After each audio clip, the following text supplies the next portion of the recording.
تعلم على العلماء حتى تعرف الإسلام صحيحا.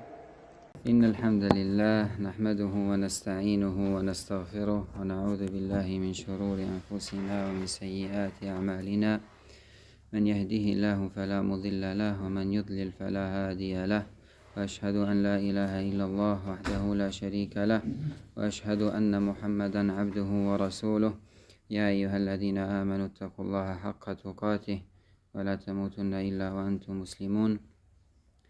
يا أيها الناس اتقوا ربكم الذي خلقكم من نفس واحدة وخلق منها زوجها وبث منهما رجالا كثيرا ونساء، واتقوا الله الذي تساءلون به والأرحام إن الله كان عليكم رقيبا. يا أيها الذين آمنوا اتقوا الله وقولوا قولا سديدا يصلح لكم أعمالكم ويغفر لكم ذنوبكم، ومن يطع الله ورسوله فقد فاز فوزا عظيما. فإن أصدق الحديث كلام الله، وخير الهدي هدي محمد صلى الله عليه وسلم، وشر الأمور محدثاتها، وكل محدثة بدعة، وكل بدعة ضلالة، وكل ضلالة في النار. أما بعد. Falënderime dhe lavdimi takojnë vetëm Allahut te baraka ve taala.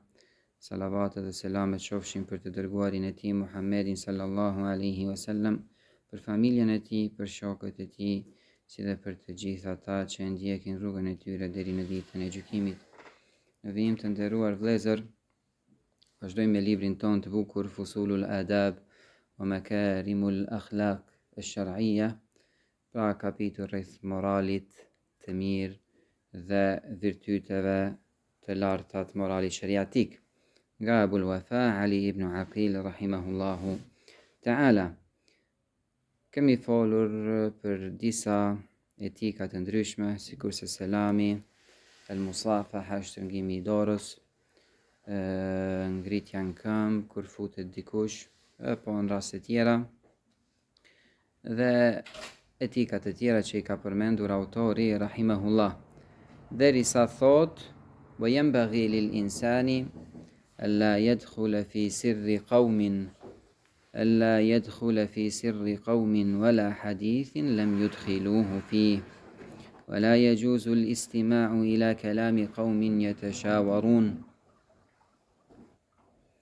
ومن تلفت من حديثه أو في حديثه فهو كالمستودع لحديثه يجب حفظه عليه، لأن تلفته يعطي التلفت والتفزع."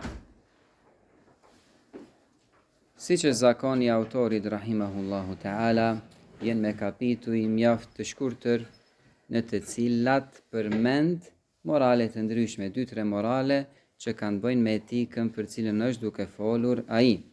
Dhe thot rahimahullahu ta'ala, dhe duhet, pra është për obligim për njeriun, që të mos futet në sekretin e dikujt tjetër. Është obligim që njeriu të mos futet në sekretin e dikujt tjetër. Wala hadithin lam yudkhiluhu fih, dhe të mos futet në atë temë që nuk e kanë futur njerëzit në të. Wala yajuzu al-istima'u ila kalami qawmin yatashawarun, po ashtu thot nuk lejohet që njeriu të dëgjojë me veshët e tij t'i kushtoj vëmendje dhe rëndësi asaj që janë duke e folur të tjerët s'ka i tij. Wa man talaffata fi hadithihi fa huwa kal mustawdi'i li hadithi, dhe ai cili kthehet apo rrotullohet apo sheh anash kur flet me ty, llogaritet sikurse ai që ta ka lënë emanet atë që ta ka thënë, pra të fshehtë. Nëse unë flas me ty dhe në momentin që flas me ty shikoj mos kam dikë anash, do me thënë ti kupton prej këtij gjesti që ajo që po ta tregoj nuk është për secilin, mirë po është vetëm për ty, andaj yajibu hifdhuhu alayh. Thot Ibn Aqili rahimahullah, është për obligim që ti ruhet thënësit tregimi që ta ka treguar, pra të mos përhapet tek të tjerët, li anna talaffutahu يعطي التلفت والتفزع, pra vetë kthimi, shikimi i tij anash djathtas dhe majtas, është indikacion se ai nuk do që të përhapet kjo gjë për të. Pika e parë, pra që ka të bëjë me sekretin, thot dhe duhet që njeriu të mos futet në sekretin e dikujt tjetër. Thot të Sheikh Abdulillah Ar-Rifai, Allahu e ruajt, yu'rafu annahu sir, dallohet sekreti që është sekret me dy gjëra. Imma bil qawli au imma bi qarinatin fi'liya. Dallohet që ajo që ta tregon ty dikush është sekret, ose nëse ta thot ai, vëlla mbaje këtë për vete, vëlla është sekret, vëlla mos e ndaj me dikë tjetër, dhe kështu me radhë, nga vetë thënia e tij kupton se ajo që po ta tregon është sekret, apo nga qarinatun fi'liya, indikacion fizik. Dhe prej tyre është ajo që përmendi autori rahimahullah, sikur se shikimi i djathtas majtas. Pra momentin që flet ai me ty në atë mënyrë, ti kupton nga çdo indikacion se ajo që po ta tregon ai ty është sekret, andaj duhet që ta ruajsh atë. Sa i përket kësaj, transmetohet një hadith mjaft i bukur, një hadith i saktë cilin e transmeton Imam Muslimin sahihin e tij, nga Anas ibn Malik radhiyallahu anhu, ku thot: "Kharajtu min 'indi Rasulillahi sallallahu alayhi wa sallam mutawajjihan ila ahli, famarartu bighulman yal'abun, fa'ajabani la'ibuhum faqumtu 'ala al-ghilman." Thot Anasi radhiyallahu anhu. Pra e dim që Anasi radhiyallahu anhu ka qenë shërbëtori të dërguarit të Allahut sallallahu alaihi wasallam, ka qenë prej sahabëve të vegjël, dhe kur e ka kryer shërbimin ditor që ja ka bërë të dërguarit të Allahut sallallahu alaihi wasallam, është kthyer dhe ka marrur rrugën për në shtëpi. Dhe thot pash disa djalosh të cilët loznin, më pëlqeu loja e tyre dhe ju bashkangjita atyre për të lozur. Pra tregon, kuptohet nga hadithi, se Enesi radhiyallahu anhu e ka shërbyer të dërguarin Allahu sallallahu alaihi wasallam në një kohë të caktuar. Pasi që ka përfunduar ajo kohë, ka shku për në shtëpi. Dhe rrugës për në shtëpi është ndalur për të lozur, që do të thotë se lozja e tij ka shkaktuar vonesë për në arritjen për në shtëpi, ku është nisur. Megjithse është ndalur për të lozur, gjatë lozjes thot fa idha fantaha ilayya Rasulullahi sallallahu alaihi wasallam wa ana qa'imun 'ala al-ghilman. Thot dhe duke lozur, kur e pash si për meje të dërguarin e Allahut sallallahu alaihi wasallam, i cili u dha selam djemve, pra me cilët loste Enesi radhiyallahu anhu. Dhe thot, thumma arsalani Rasulullahi sallallahu alaihi wasallam fi hajatin lah. Më pas i dërguari Allahu sallallahu alaihi wasallam më dërgoi që ta shërbej me diçka. Pra Enesi radhiyallahu anhu ka kryer ditën e tij, është nisur për shtëpi, ka lozur, është vënuar, dhe pas asaj vonese vjen i dërguari Allahu sallallahu alaihi wasallam dhe urdhëron për ta shërbyer diçka tjetër, për t'i kryer një shërbim tjetër, që do të thotë se shkakton akoma më shumë vonesa për arritjen në shtëpi. Gjithsesi, thot faraja'tu ila ahli, kur u ktheva në shtëpi, ba'da sa'ati allati kuntu arji'u ilayhim fiha, pra me vonesë që nuk dohte zakonisht, e ka pyetur nëna e tij dhe i ka thënë: "Ma habasaka al-yawma ya bunay?" Djaloshi im, ç'të vënoi ty sot? Thot radhiyallahu anhu: "Arsalani Rasulullah sallallahu alaihi wasallam fi hajatin lah." I dërguari Allahut alaihi salam më dërgoi që t'i kryej një shërbim. Thot: "Ayu hajatin ya bunay?" Çfarë shërbimi, o djaloshi im? Fa qultu ya ummah innaha sir. Thot nëna ime, ajo vepër, ai shërbim është sekret, pra nuk lejohet që ta shpërndaj këtë me ty. Në këtë rast nëna e tij thot Anas: "Ya bunay, ihfaz ala Rasulillahi sallallahu alaihi wasallam sirra." Djaloshi im, ruaja çdo herë të dërguarit të Allahu sallallahu alaihi wasallam sekretin e tij. Pra këtu kuptojmë se si janë sjellur sahabët me të dërguarin e Allahu sallallahu alaihi wasallam, si janë sjellur ata mes vete, çfarë bese dhe besimi kanë pasur ata. Dhe po ashtu kuptojmë se si kanë qenë sahabijatet, nonat e sahabëve. I kanë inkurajuar fëmijët e tyre që ta ruajnë sekretin dhe të mos e shfaqin atë mes njerëzve. Mesin ton, dëgjojmë shpesh herë raste, kur fëmija thot kjo është sekret, pra njëri prindër apo vllau e kështu me radhë ka tregu diçka dhe thot është sekret, thot hajt me babin, veç mu, hajt me nonën, veç mu. Automatikisht e edukon fëmijën tënd që të mos e mbaj fjalën, që të mos e çoj sekretin në vend, pra të mos e ruaj atë dhe të mos e nxjerr atë jashtë kornizave të ruajtjes tij. Gjithsesi, Thabit rahimahullah prej tabiinve thot, transmetuesi i hadithit thot, o Ebu Hamza, kush ka Ebu Hamza? Thot, o Ebu Hamza, kunja Ebu Hamzës ka qenë Anas ibn Malik ka qenë Ebu Hamza, thot ja Ebu Hamza, e tahfadhu tilka al-hajat al-yawm, atë kujtohet ai shërbim cilin ja kreve të dërguarit të Allahu sallallahu alaihi wasallam deri sot? Thot, i wallahi inni la adhkuruha. Anasi thot, po wallahi më kujtohet çfarë shërbimi i bëra të dërguarit të Allahut sallallahu alaihi wasallam. Walau kuntu muhaddithan biha ahadan min an-nas la haddathtuka biha ya Thabit. Dhe sikur ti tregoja dikujt për njerëzve, do të kisha treguar edhe ty o Thabit. Që nën kupton se dhe pas vdekjes së të dërguarit të Allahut sallallahu alaihi wasallam, Anasi radhiyallahu anhu nuk ja kanë nxjerrur të dërguarit të Allahut sallallahu alaihi wasallam sekretin e tij.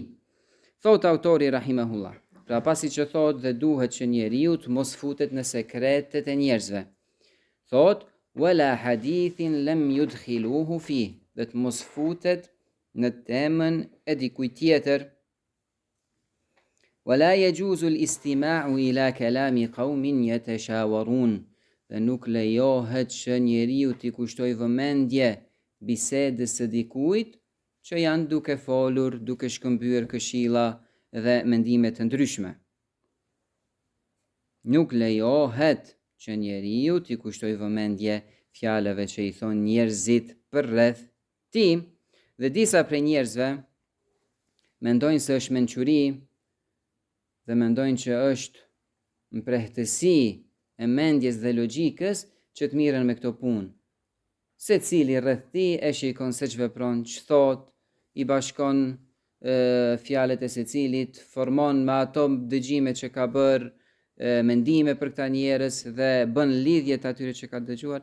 Gjitha këto janë khuluk i keq, janë sjellje e keqe dhe etike ulët. Muslimani nuk i alshon veshin e tij diçka e që s'është për të. Nuk fokusohet tek biseda e tjetrit. Biles për këtë ka ardhur hadith dhe një kërcënim i madh i dërguari i Allahut sallallahu alaihi wasallam në hadithin që transmeton Abdullah ibn Abbas radhiyallahu anhuma, thot, men istama'a ila hadithi qaumin wa hum lahu karihun aw yafirruna minhu subba fi udhunihi al-anuku apo al-aniku yawm al-qiyamah. Thot, ai i cili dëgjon bisedën e dikujt duke u rryer ata njerëz këtë gjë. Pra ti fokusohesh me veshët, vështrimin ton, veshët e tu tek biseda atyre, mirë po ata e urrejnë këtë gjë. S'kan dëshirë që ta dëgjosh ti bisedën e tyre. Apo yafirruna minhu, apo dojnë që t'ikin prej teje. Pra vetëm që të mos e dëgjosh atë që e flasin mes vete, mirë po megjithatë ti fokusohesh dëgjim. Istama'a, thot në hadith ka ardhur fjala istama', jo semi', po istama', do me thonë që mundohet dëgjoj përpik se çka flasin ata. Si dënim për këtë njeri është subba fi udhunihi al-anuku yawm al-qiyamah, pra i futet atij në veshin e tij ditën e kiametit plumb i shkrir. Si dënim i futet atij në veshin e tij plumb i shkrir. Pra kërcënimi është i madh që njeriu të fokusohet në bisedën e tjerëve. Dhe Sheikh Uthejmini, Allahu mëshiroft, ka dhënë një shembull mjaft të bukur. Thot se ndodh shpesh herë tek njerëzit në xhami Pra 2 persona, 3 persona mund të kenë ardhur më herët dhe janë duke biseduar në xhami, vjen një treti, i katërti dhe duke falur tahiyetul mesjid, duke qenë në namaz fizikisht, veshët e tij ka të fokusuara 100% në çka e flasin njerëzit që janë ulur s'ka i tij.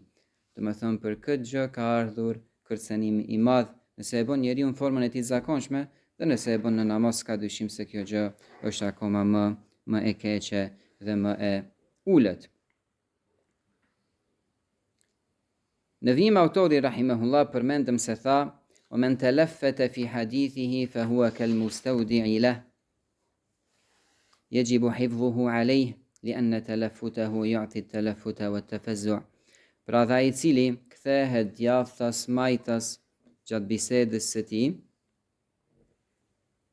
është sikurse el mustawdi'. El mustawdi' në arabisht është ai person që të le diçka, për shembull unë shkoj udhëtar diku apo shkoj për të marrë abdes, thon marruj këtë gjë vëlla. Do të thonë tash jam mustawdi' tek ti me këtë gjë. Do të thonë ti e ke emanet lapsin kimikun tim për ta ruajtur. E ky person i cili vjen dhe të flet diçka dhe kthehet anash, pra llogaritet sikurse me ta dhënë fjalën e tij për emanet dhe për ta ruajtur. Fjala e tij llogaritet sekret dhe nuk lejohet që shpërndahet pa lejen e tij. Thot autori rahimahullah, për shkak se vetë kthimi i tij anash, pra na bën neve të kuptojmë se një gjë e tillë është për të fshehur. Dhe autori rahimahullah nuk ka zgjedhur pikërisht kthimin anash në mënyrë të zakonshme. Indikacionet mund të jenë shumëta, pra ku kupton njeriu se një gjë e tillë është diçka që duhet mbahet e fshehur, mirë po ka zgjedhur kthimin anash dhe nuk ka qenë diçka e zakonshme, e ka zgjedhur këtë për shkak se kjo ka ardhur edhe në hadith, në hadithin që e transmeton Jabir ibn Abdillah radiyallahu anhu, hadith cilin Sheikh al-Albani e ka kategorizuar si hadith hasan, pra të sakt. I dërguari Allahu sallallahu alaihi wasallam ka thënë: "Idha haddatha ar-rajulu al-haditha thumma iltafata fa hiya amana." Nëse njeriu flet diçka dhe më pas bisedës tij, gjatë bisedës tij kthehet anash, duke vështruar mos ka dikush tjetër, biseda apo hadithi apo ajo që të ka treguar ai ty është amana, pra është në emanet, e ke në emanet për ta ruajtur atë dhe nuk duhet që t'ja nxjerrësh atij këtë gjë. Ky ishte kapitulli i radhës dhe përmbledhja e tij është se muslimani nuk duhet që ta shpërndaj sekretin e tjetrit dhe nuk duhet që ta tregoj sekretin e tjetrit dhe po ashtu ndalohet, është haram për muslimanin të hulumtoj sekretet e tjerve. Pra, e ke sekretin veten tënde, mos ua transmeto tjerve. Shet dikush që është duke folur për diçka, shet dikë që është duke folur për diçka, nuk takon ty të hulumtosh për të arritur deri tek tema që e kanë folur ata mes vete. Nuk është etike e bukur, është etike e shëmtuar dhe nuk është etike e muslimanit. Dhe po ashtu, autori rahimahullah tha pra për kthimin anash, se nëse një njeri vepron kështu, ajo që ta ka treguar ty llogaritet si amana dhe duhet që ta ruash dhe mos ta nxjerrësh atë. Në vim autori rahimahullah përmend një khuluk tjetër, një kapitull të ri, akoma më të shkurtur dhe thot: "Wa yukrahu al-khuyala'u waz-zahu fi al-mashyi wa inma yamshi qasda fa inna al-khuyala'a mishyatun yubghidhuha Allahu ta'ala." Thot rahimahullah dhe urrehet, themi është haram. Autori rahimahullah është shprehur në formë të tillë, mirë po vepra që ka përmendur ai është haram me ixhma të muslimanëve, me Kur'an, me sunne, me ixhma dhe me gjitha llojet e argumenteve. Pra, është haram që njeriu të ketë arrogancë dhe kryej lartësi, mendje madhësi, vetpëlqim, gjitha këto janë khuluqe të ngjashme njëra me tjetrën. Autori rahimahullah ka përmendur el-khuyala, që zakonisht ndodh tek ecja e njeriu, të ecë kokën nalt. Aleikum selam wa rahmatullahi wa barakatuh. Apo azzahu, që është mendjemadhësia, të jetë mendjemadh në ecjen e tij. Thot një gjë e tillë ndalohet, nëse ndalohet në ecjen e njeriut, që është diçka mjaft e thjeshtë që bën secili dhe është diçka që s'ka të bëjë me tjerët as pak, megjithatë ndalohet që ta veprosh këtë gjë. Ç'mendim ke për mendjembathësinë karshi njerëzve në formë direkte? Është akoma më haram dhe akoma më e urryer. Thot, innama yamshi qasda, ec në mënyrë të thjeshtë dhe në mënyrë normale. Fa innal khuyala mishyatun yubghiduha Allahu ta'ala, me të vërtet të ecurit me arrogancë, kryelartësi, është një ecje që urren Allahu azza wa jall. Pra përmendëm el khuyala, az-zahu, el-kibr, gjitha këto khuluke të ngjashme njëra me tjetrën. Thot Sheikh Abdulillah al-Rifai, Allahu e ruajt, el-kibru naw'an. Mendjemadhësia, kryelartësia ndahet në dy lloje. Kibarun ala al-haqqi wa kibarun ala al-khalq. Mendjemadhësia ndahet në dy lloje, mendjemadhësi ndaj të vërtetës dhe mendjemadhësi ndaj robërve, ala al-haqqi wa ala al-khalqi. Dhe s'ka dyshim se ky tipar, kjo sjellje është një sjellje mjaft e urryer në fen ton të përsosur. Ka qenë sjellje njerëzve më të poshtur në historitë e njerëzimit. Ka qenë moral i faraonit, ka qenë moral para ti i iblisit, ka qenë moral i gati gjitha popujve që kanë mohuar, i popullit të Adit, popullit të Themudit, popullit të Shuaibit dhe shumë popujve tjerë që e kanë mohuar të vërtetën dhe nuk kanë hyrë në Islam dhe në tauhid vetëm dhe vetëm për shkak të kryelartësisë tyre të madhe. Pra mendjemadhësia është po ashtu prej mëkateve të para që i është bërë Allahut azza wa jall. Mëkati i parë që i është bërë Allahut azza wa jall është mosbindja që ja ka bërë atij iblisi, la'natullahi alayh. Thot Allahu azza wa jall, wa idh qulna lil malaikati isjudu li Adama fasajadu illa iblisa aba wastakbara wa kana min al kafirin.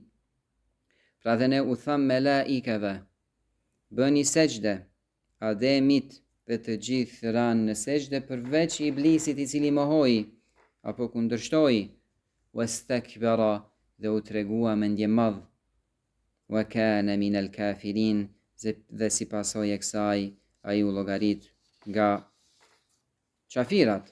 Thotë Taberi, rahimahullahu ta'ala, Ibn Jarir Taberi, dhe është imami i mufessirëve, thotë wa hadha wa in kana min Allah jalla thana'uhu khabaran an iblis fa innahu taqri'un li durabaihi min khalqi Allah alladhina yatakabbaruna 'ani al-khudu'i li amri Allah wal inqiyadi li ta'atihi. Thotë Taberi, edhe pse ky është një lajm nga Allahu azza wa jall për iblisin, Allahu azza wa jall thot, wa idh qulna lil malaikati isjudu li Adama fasajadu illa iblisa aba wastakbara wa kana min al kafirin. Gjithë melaikat bën sejdë përveç iblisit, mohoi, kundërshtoi dhe u tregua mendje madh dhe për këtë shkak u llogarit prej qafirave. Thot Taberiu rahimahullah, edhe pse Allahu azza wa jall na tregon neve për iblisin këtë veprim të shëmtuar të tij dhe vjen në formën e lajmit, formën e haberit, ai në të vërtet është shortim për të gjithë ata që krenohen duke mos ju nënshtruar urdhërit të Allahut dhe duke mos ju bindur atij. Pra dhe pse është lajm, njëkohësisht është edhe shortim për secilin që posedon këtë moral që ka poseduar iblisi. Tregohet mendje madh ndaj adhurimit të Allahut azza wa jall, tregohet mendje madh atëherë kur i vjen atij e vërteta, e mohon atë pa pasur asnjë argument, nuk i nënshtrohet Allahu te baraka wa taala dhe ndjek epshin dhe mendjen e tij. Ka thënë po ashtu Auf ibn Abdillah, i ka thënë Fadlit ibn al-Muhallab, iyyaka wal kibr فإنه أول ذنب عصى الله به إبليس. Thot, tregohu I kujdesshëm nga mendjemadhësia, nga se ai është mëkati I parë që është bërë Allahut Azza wa Jall nga Iblisi. Dhe më pas e ka lexuar rahimahullah ajetin që sapo lexuam, ja wa idh qulna lil malaikati isjudu li adama fasajadu illa iblisa aba wastakbara wa kana min al kafirin. Dhe përmendëm po ashtu se shumë prej popujve të mëparshëm nuk e kanë pranuar të vërtetën, nuk kanë hyrë në tauhid dhe nuk janë larguar nga shirku vetëm dhe vetëm për shkak të mendjemadhësisë. Mjafton kjo për argument që të bëhet e qartë se sa moral I fëlliqur dhe sa moral I shëmtuar është kjo. Thot Allahu Azza wa Jall për popullin e Nuhut, wa inni, pra në gjuhën e Nuhut alayhi salam, wa inni kullama da'awtuhum litaghfira lahum ja'alu asabi'ahum fi adhanihim wastaghshaw thiyabahum wa asarru wastakbaru istikbara. Thot Nuhu alayhi salam duke I drejtuar Allahut Azza wa Jall, dhe unë saher që I thërras ata, pra popullin e vet, I thërret për në tauhid, I thërret për të larguar nga shirku, zhveprojnë ata nga dëgjimi I kësaj që thot Nuhu alayhi salam, ja'alu asabi'ahum fi adhanihim, ata I fusin gishtat e tyre thellë në veshët e tyre, pra për të mos e dëgjuar atë paralajmërim me cilin I paralajmëron Nuh alayhi salam, dhe nuk janë mjaftuar me kaq. Wastaghshaw thiyabahum, janë mbuluar me teshat e tyre, wa asarru, janë treguar këmbgulës në devijim, wastakbaru istikbara, dhe janë treguar mendje mëdhenj dhe kryelartë. Dhe ky është e shahid, pra arsyeja pse nuk e kanë pranuar këta të vërtetën, është se kanë treguar arrogancë, kanë treguar vetpëlqim, kanë treguar mendjemadhësi dhe kanë treguar kryelartësi. Si mund që të na thot neve një person, si kurse Nuh, se ajo që e kemi adhuruar ne, prindërit tanë, gjysherit tanë me vite me radh, qenë ka vepër jo e mirë dhe qenë ka shirk. Po ashtu ka ndodhur po e njëjta me popullin e Adit. Allahu Azza wa Jall thot, fa amma Adun fastakbaru fil ardi bi ghayri al-haq wa qalu man ashaddu minna quwwa. Sa I përket popullit të Adit, janë treguar mendje mëdhenj në tokë pa të drejtë dhe kanë thënë, kush është më I fuqishëm se ne? Shikojeni mendjemadhësinë, kanë thënë dhe kanë sfiduar kush është më I fuqishëm se ne, atëherë kur ju kanë ardhur atyre argumentet, pra kanë treguar mendjemadhësi të madhe. Dhe si dënimi I kësaj mendjemadhësie, këtij istikbari, këtij mohimi të vërtetës, nga ky popull Allahu Azza wa Jall ka quar atyre një dënim të madh. Thot Azza min qail, fa arsalna alejhim rihan sarsara fi ayamin nahisat. Thot, andaj ne u dërguam atyre sarsara. Ç'nën kupton fjala sarsara apo sarsar në arabisht? Pra Allahu Azza wa Jall I ka dënuar këta me një erë mjaft të fuqishme, erë që ka poseduar zhurmë të erës, sarsara, dhe secili prej jush e din zhurmën e erës dhe ftohtësi të madhe. Pra si dënim për ta, Allahu Azza wa Jall ka dërguar kësi lloj ere për ta, fi ayamin nahisat, në ato ditë të këqija për ta, pra në ato ditë të pafata për këta njerëz. Dhe kuptohet pra se prej dënimeve të Allahut Azza wa Jall është edhe era. Allahu Azza wa Jall urdhëron erën për t'i dënuar njerëzit. Andaj dhe I dërguari I Allahut sallallahu alaihi wasallam dhe shumë transmetime është lutur nga Allahu Azza wa Jall që ta mbrojë nga sherri I saj, nga sherri I erës. Ka thënë sallallahu alaihi wasallam, Allahumma inni as'aluka khayraha wa khayra ma fiha wa khayra ma ursilat bih. O Allah, kërkojmë prej teje të mirën e saj, të mirën që posedon në të dhe të mirën për të cilën është dërguar ajo. pra prej erës. Wa a'udhu bika min sharriha wa sharri ma fiha wa sharri ma ursilat bih.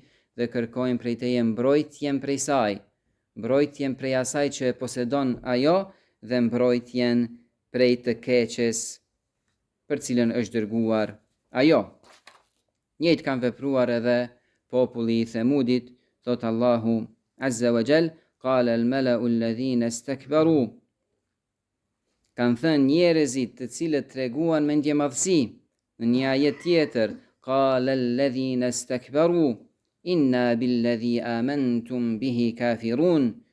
Kanë thënë ata cilët kanë treguar mendjemadhësi, ne tregojmë kufër, pra jemi qafira asaj cilës i besoni ju. Pra kanë treguar mendjemadhësi aq të madhe sa që e mohojnë atë që kanë besuar profetët dhe profeti i tyre.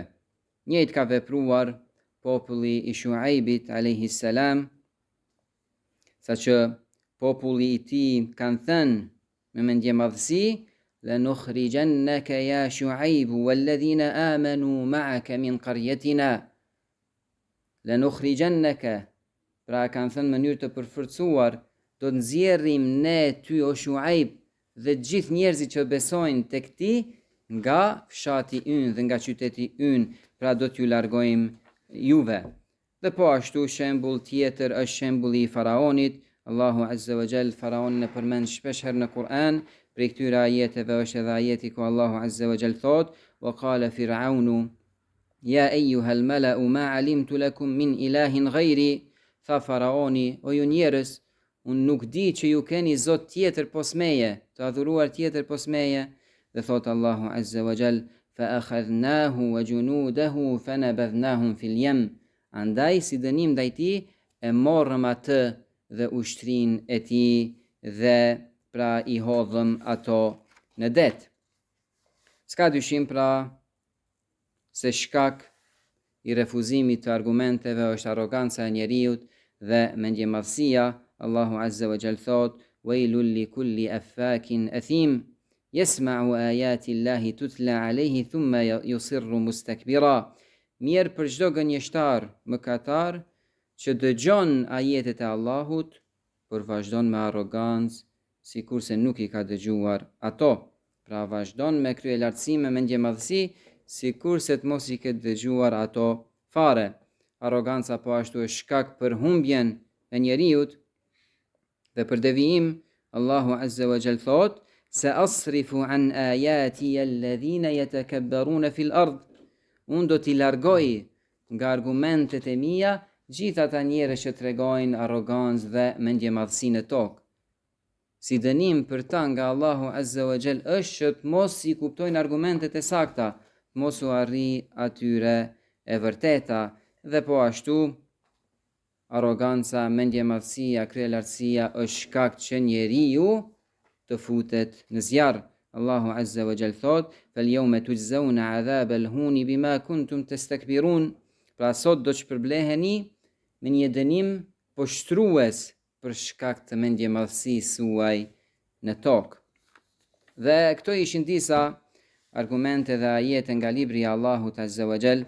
Po ashtu ka argumente të shumta nga suneti i të dërguarit të tij sallallahu alaihi wasallam dhe kemi përgjedhur disa prej tyre. Prej tyre është hadithi që transmeton Abdullah ibn Mas'ud radhiyallahu anhu ku thot: i dërguari i Allahut sallallahu alaihi wasallam ka thënë: "La yadkhulu al-jannata man kana fi qalbihi mithqalu dharratin min kibr." Nuk do të futet në xhennet secili person që posedon në zemrën e tij një grimcë të mendjemadhësisë. Një person ka thënë: "Inna ar-rajula yuhibbu an yakuna thawbuhu hasana wa na'luhu hasana." Personi dëshiron që teshat t'i posedoj të bukura dhe po ashtu këpucet në allanet e tij të jenë të bukura. Pra sikur se të pyes se përderisa i dërguari Allahu sallallahu alaihi wasallam thotë se nuk do të futet në xhennet askush që posedon në zemrën e tij edhe një grimcë të mendjemadhësisë. E thot tash, nëse vishen bukur, tesha të bukura, këpucë të bukura, Do shta dhe kjo është pjesë e mendjemadhësisë, se i dërguari Allahut e ka kufizuar mendjemadhësinë, sikur se një grim sa posedoi robi në zemrën e tij nuk do të futet në xhennet. Dhe kjo tregon kujdesin e madh që kanë pasur sahabët ridwanullahi alejhim. Dërguari Allahut alayhi salam ka thënë: Inna Allaha jamil yuhibbul jamal. Allahu është i bukur dhe e do të bukurën. El kibru batarul haqqi wa ghamtun nas. Arroganca e vërtet, mendjemadhësia e vërtet është që njeriu ta gjuajë të vërtetën, pra të mos e pranoj, ta refuzoj të vërtetën dhe t'i nënçmoj njerëzit, t'i përbuz njerëzit. Në fillim dersit thamë se Sheikh Abdulillah Rifai e ka ndarë kibrin, mendjemadhësinë në dy lloje. Kush mi përmend? Po va? Mendjemadhësia e parë është kur i kanë mohu profetët e tyre. Më gjërë, po qëndrim? Po? Kur e kanë mohu El kibru minetin al haq. Po mendjemadhësinë ndaj të vërtetës. Dhe mendjemadhësinë ndaj njerëzve. Do me thonë, nga ky hadith ka dalë ky lloj kategorizimi. I dërguari Allahu sallallahu alaihi wasallam thot: El kibru batarul haqqi wa ghamtun nas. Pra kibri, mendjemadhësia është që njeriu ta refuzojë të vërtetën dhe t'i nënçmojë të tjerët njerëzit. Pra el kibru ala al haq wal kibru ala al khalq. Thot Ibn al-Qayyim rahimahullahu ta'ala, fassara an-nabiy sallallahu alaihi wasallam al-kibr. I dërguari Allahut alaihi salam e ka shpjeguar mendjemadhësinë dhe ka thënë fa batarul haq, pra refuzimi të vërtetës, thot radduhu wa jahduhu, pra të mohohet, mos pranohet e vërteta, dhe refuzohet. Wa ghamtun nas, thot ihtiqaruhum wa zdirauhum, që njeriu t'i përbuz njerëzit, t'i nënçmoj ata dhe të mos kenë pra vlerë tek ai.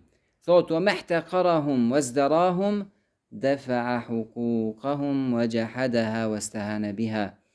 Kjo është prej ursive të Ibn al-Qayyimit rahimahullah, prej ursive klasike të tij që i nxjerr nga argumentet. Thot dhe sa herë që njeriu e përbuz tjetrin, e nënçmon tjetrin, kjo gjë e shtyjen atë që tregohet i lehtë sa i përket drejtave të tij.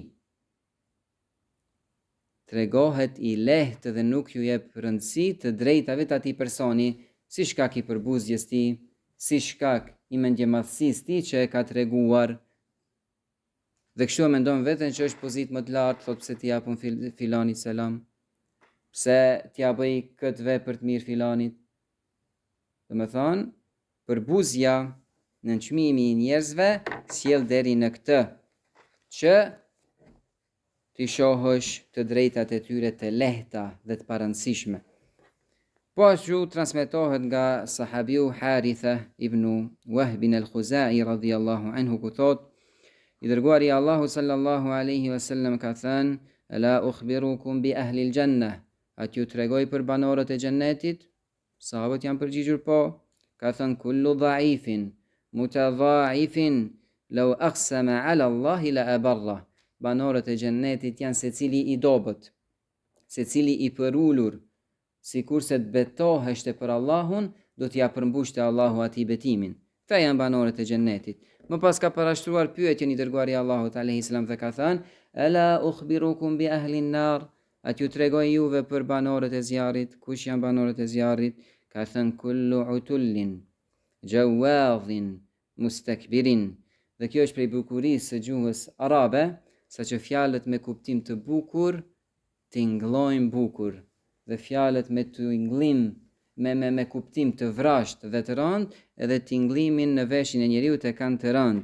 Thot, a t'ju tregoj për njerëzit e zjarrit?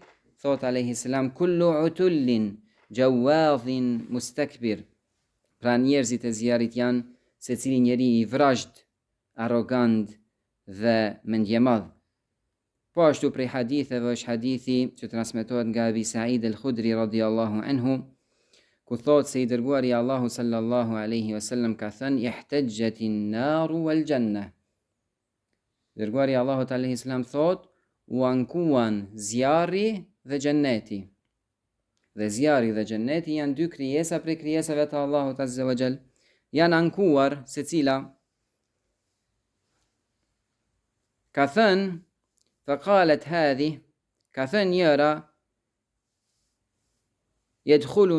يدخلني الجبارون والمتكبرون تكون فوتن جث من ديمذيند dhe kryelartët. وقالت هذه dhe ka thënë tjetra, يدخلني الضعفاء والمساكين تكون فوتن të dobtit dhe të varfërit.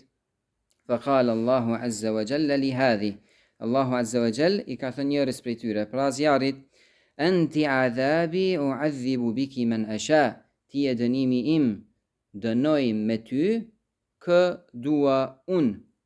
Dhe i ka thënë tjetrës pra xhennetit, anti rahmeti arhamu biki man asha, ti e mëshira ime, mëshiroj me ty kë të dua unë.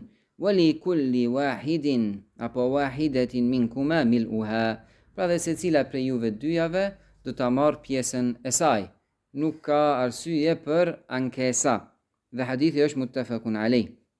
Po ashtu transmetohet nga Ebu Hurajra radhiyallahu anhu ku thot, i dërguari i Allahut sallallahu alaihi wasallam ka thënë, thalathatun la yukallimuhumullahu wa la yuzakkihim wa la yanzuru ilayhim wa lahum adhabun alim.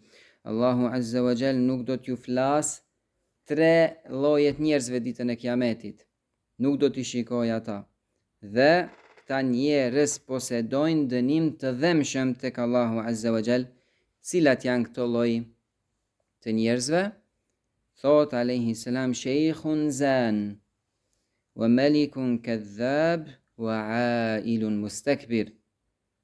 Këto llojet njerëzve, cilët Allahu nuk i shikon ditën e Kiametit, nuk do t'ju flas atyre dhe do të gjejnë tek Allahu azza wa jall një dënim mjaft të rreptë dhe dhemshëm, janë zinaçari i moshuar, Melikun kadhab, prijesi mashtrues, apo mbreti mashtrues, wa ailun mustakbir, dhe një i varfër me ndjemadh. Thot Ibn Taymiyya rahimahullah, فهؤلاء الثلاثة اشتركوا في هذا الوعيد. Që të tre llojet do të marrin të njëjtin dënim apo kanë marrur të njëjtin kërcënim. واشتركوا في فعل هذه الذنوب مع ضعف دعواعيهم.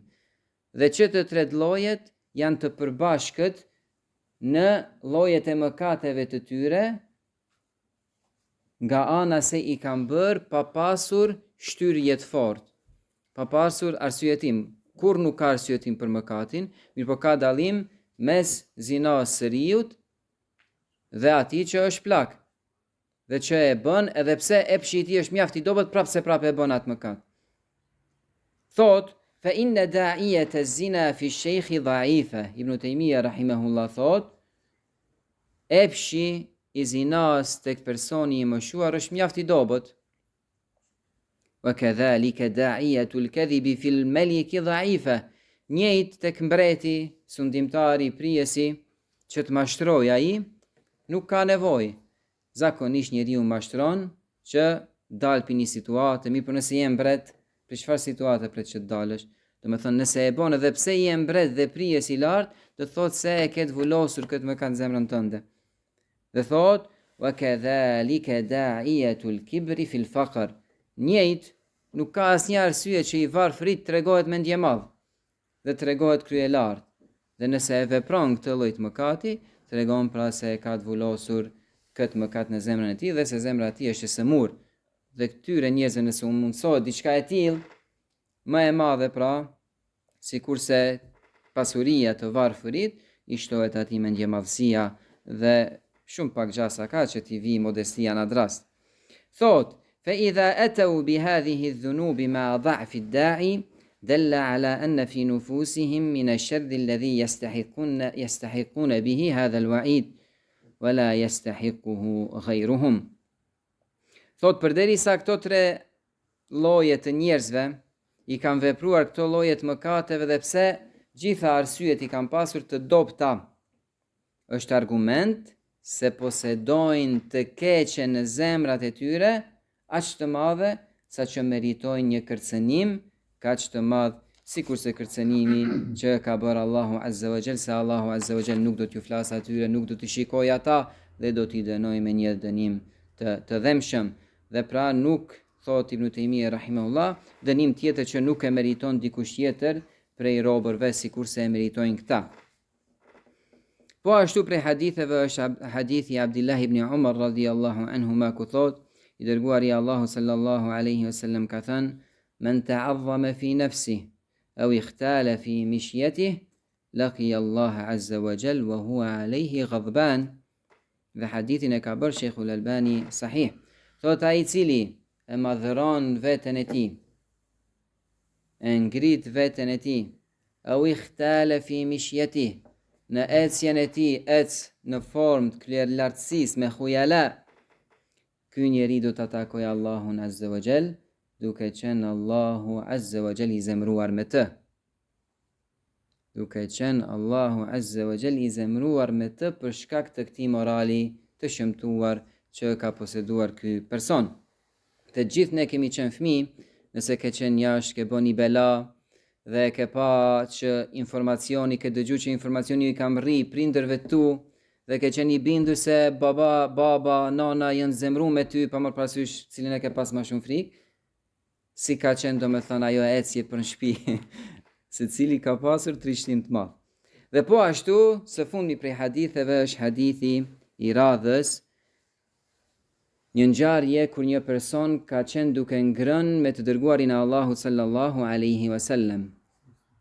Dhe ka ngrënë me dorën e majtë, është ushqyer me dorën e majtë. I dërguari i Allahut sallallahu alaihi wasallam i ka thënë: "Kul bi yaminik", ushqehu me dorën e djathtë. Qala la astati', ka thënë nuk mundem. Edhe pse ka pasur dorën e tij të lirë, të shëndosh, gjitha mundësit i ka pasur aty për të ngrënë me dorën e djathtë. Megjithatë ka thënë jo, nuk mundem. I dërguari i Allahut alayhi salam këtë rast ka bërë dua kundër tij dhe ka thënë lestatat, kur mos mundsh. Në atë rast i është paralizuar atij me një herë dora e tij, saqë ka ardhur në hadith fema rafa'aha fi. Do të thonë kur s'ka pasur më mundësi që ta ngris dorën e tij djathtë në gojën e tij. Nga duaja që ja ka bërë i dërguari Allahu sallallahu alaihi wasallam atij. Dhe ka thënë alaihi salam: "Ma mana'ahu illa al-kibr." Nuk e ndaloi atë asgjë pos mendje madhësisë. Nuk e ndaloi atë asgjë që të mos i bindet urdhërit të dërguarit të Allahu sallallahu alaihi wasallam, që të mos i bindet argumentit, që të mos i përulet hakut dhe të vërtetës, pra nuk e ka ndaluar gjë tjetër posse mendje madhësia e tij. Dhe prej këtij hadithi dietarët nxjerrin argumente se ajo që thamë më herën disa mësime me fhum el mukhalefe, kuptimi i kundërt, që nëse njeriu dorën e tij e ka të lënduar, të zënë, me diçka që ka smundet, do me thonë me indru durët, lejohet që të ushqehet me dorën e majtë. Se mos gjatë lëndimeve, paralizimeve dhe rasteve kur personi e ka dorën e tij të djathtë të rëndë. Mirë, por nëse dora e tij është e lirë dhe megjithatë mohon dhe nuk ushqehet me të, pra ka vepruar gabim dhe kështu ka bërë dua i dërguari Allahu sallallahu alaihi wasallam dhe atij personi. Po dhe së fundmi e lexojmë edhe një kapitull tjetër në mënyrë të shkurtë. Thot autori rahimahullah: "ومن مكارم الأخلاق التغافل عن ظهور مساوي الناس وما يبدو في غفلاتهم من كشف عورة أو خروج ريح لها صوت ومن سمع ذلك فأظهر الطرش أو النوم أو الغفلة ليزيل خجل الفاعل كان ذلك من مكارم الأخلاق." Këtu shihet përsosmëria e kësaj feje. Thot autori rahimahullah: "Dhe prej virtyteve të larta të moralit është që njeriu të bëhet sikurse nuk vire në shfaqjen e mangësive të njerëzve.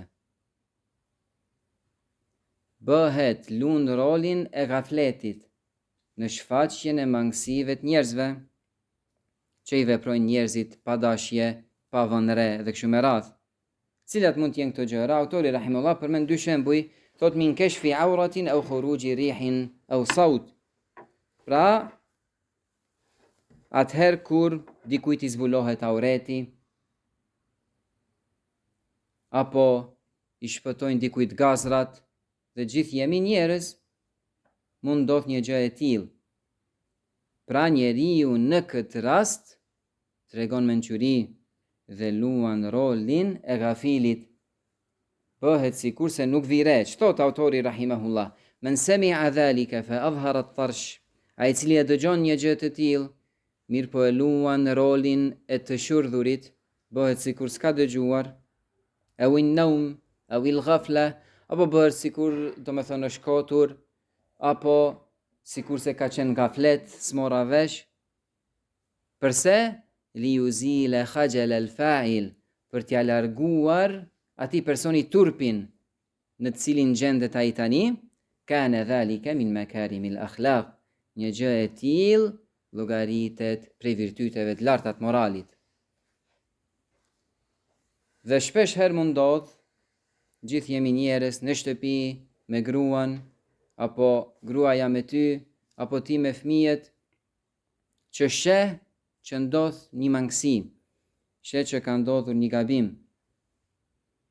Nuk përshpejton njeriu, si mos përpara gjithve, ju zbulu aureti filanit, çka ndodhi, këto sene nuk zmadhohen, e luan rolin e gafletit, bëhesh sikur se s'ke vure. I ka ardhur një person Imam Ahmedit rahimahullah, dhe i ka thënë, një person apo një dietar ka thënë, al-afiyatu ashratu ajza. Pra e mira është 10 kategori. Apo në disa rivajete ka thënë, mençuria, mendja ndahet në 10 kategori. Dhe ka thënë, 9 prej tyre janë në at-taghaful. 9 prej tyre janë që njeriu të bëhet sikur se zvire. Është prej mençurisë, është prej rehatisë së njeriu që njeriu të bëhet sikur se s'ka vure as pak. Dhe kur ja ka thënë Imam Ahmedit rahimullah këtë gjë, ka thënë bel ashra, ka thënë 10 prej 10-ve. Në 10 raste prej 10 rasteve, mençuria, shpëtimi, rahatia gjenden në at-taghaful, që njeriu të bëhet sikurse nuk ka vënë re. Dhe sa probleme zanafillën e tyre e kam pasur, vetëm që dikush e ka zmadhu një mangësi të vogël, sa që është mbushur gota dhe nuk ka pasur kthim prapa. Dhe më pas i bie pishman dhe nuk ishte dashur që ta teproja, ishte një gjë e vogël. Domethënë njeriu duhet që në momentin e zemrimit, momentin kur ndodhin gjërat, tregoj vendoshmëri. Jo vetëm të shes pralla pasi që ka ndodhur ata. Atëherë kur është mejdani, atëherë duhet që njeriu të tregoj vendoshmëri. Dhe po ashtu transmetohet nga al-A'mash rahimahullah ku thot, rubbama yakunu as-sukutu jawaba. Thot ndodh që heshtja të jetë përgjigje. Ndodh që heshtja e njeriu të jetë përgjigje ndaj dikujt. Dhe thot, wat-taghafulu yudfi'u shururan kathira. Dhe at-taghaful që njeriu të bëhet sikur se nuk vë re, eliminon të këqija të shumta. Me kaq edhe e përmbyllum kapitullin e sotëm. Allahu shpëlef me të mira për dëgjimin e bukur. Subhanaka Allahumma bihamdik, ashhadu an la ilaha illa ant, astaghfiruka wa atubu ilaik. Wa sallallahu ala nabiyyina Muhammad. Dhe javën e ardhshëm inshallah shihemi në po të njëjtin vend në seminarin ton të 3 dimror me hoxhallarët tanë të dashur, duke filluar me hoxhën Shaban Tolaj, hoxhën Xhemal, hoxhën Semir dhe po ashtu hoxhën Alben Aliu. Elusë Allahun te bareke ve taala që gjithë ata t'i shpërblej për mundet e tyre, për rrugën që do të marrin, vetëm e vetëm për të përfituar gjithë xhamati jon mas pari dhe gjithë ata që do të vinë nga vende të ndryshme. Elusim Allahun te bareke ve taala që gjithë neve dhe atyre të na lejojë një gjë të tillë dhe me kaq edhe mbyllim. Wa sallallahu ala nabiyyina Muhammad. تعلم على العلماء حتى تعرف الإسلام صحيحا.